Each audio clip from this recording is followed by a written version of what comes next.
চলো আজকে তোমাদের একটা নতুন টপিক শেখাচ্ছি, সেটা হলো প্রকৃত মান ও স্থানীয় মান। প্রকৃত মান মানে হচ্ছে ফেস ভ্যালু, আর স্থানীয় মান মানে প্লেস ভ্যালু। আমরা যদি লিখি 7 6 4 3 2 1 0, এবার আমাদের বলছে যদি বলা হয় যে তিনের প্রকৃত মান কত হবে এবং স্থানীয় মান কত হবে। তিনের প্রকৃত মান কি, মানে ফেস ভ্যালু যেটা আমরা 3 দেখতে পাচ্ছি, সেখানে প্রকৃত মান হচ্ছে 3। আর স্থানীয় মান দেখো, যদি আমরা গুনি একক, দশক, শতক, হাজার,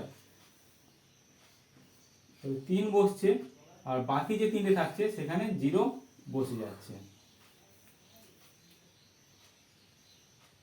তাহলে দেখো বুঝতে পারলে। এবার যদি বলা হয় যে 3 নেব না, আমরা 4টা নেব, 4-এর প্রকৃত মান কত হবে এবং স্থানীয় মান কত হবে। 4-এর প্রকৃত মান দেখো আমরা 4 দেখতে পাচ্ছি, আর স্থানীয় মান হবে 4, এখানে বসিয়ে দিলাম, বাকি যতগুলো থাকবে যতগুলো ডিজিট থাকবে ততগুলো জায়গাতে 0 বসিয়ে দেবো। 1 2 3 4টে জায়গাতে 0 বসে গেল। আবার যদি এইরকমই বলতে পারে যে 4-এর প্রকৃত মান এবং স্থানীয় মানের যোগফল কত হবে। যদি এই দুটোকে আমরা যোগ করি আমরা পাবো 4 0 0 4।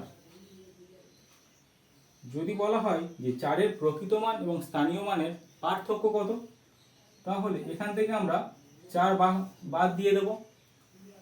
6 9 9, এটা হয়ে গেল 3996 হলো।